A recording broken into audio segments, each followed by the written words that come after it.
I'm not sure if I'm really good at balancing being a mom with the international work.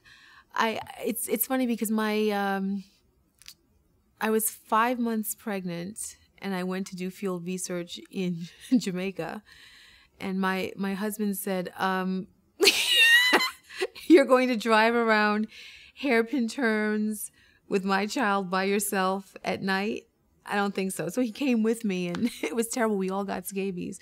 It was this. We stayed in this maroon community, and the day after or 2 days after, we were both scratching and we couldn't figure out what it was. And I had the baby, and then the baby picked up scabies. So my child came into the world with this kind of international experience. I did take him on trips with me when I was young. So he's been to Ecuador, he's been to Uruguay, he's been to Bolivia. And I think what I try to do is keep the trips as short as possible if I can't take him. So, for example, I was in Cambodia for several weeks in May and June, and because of the nature of the work, I couldn't take him with me, but we Skyped every day. And so he got to see me, I got to see him.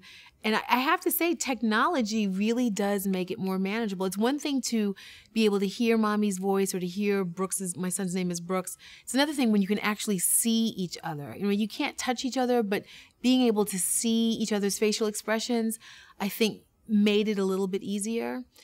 And I think the other thing that I try to do, because I'm very conscious of my son's need for my time, you know, I'll commit to staying on a project forever, however long I need to. But if I can get the work done sooner so I can get home to him, I do. And then I think the other thing that I do that makes it manageable is I always buy him something from the country where I go. And I spend time telling him what I'm doing, teaching him about the culture so that he has an appreciation of what it's about. And so I think it's important for me in terms of my international work for my son to also become a global citizen. So his father and I have talked about next summer sending him to camp. You know, I'd go with him, but in a foreign country, you know, maybe St. Lucia or Grenada or something like that, so he can have that exposure and have it in his blood the way I do and the way his grandparents did.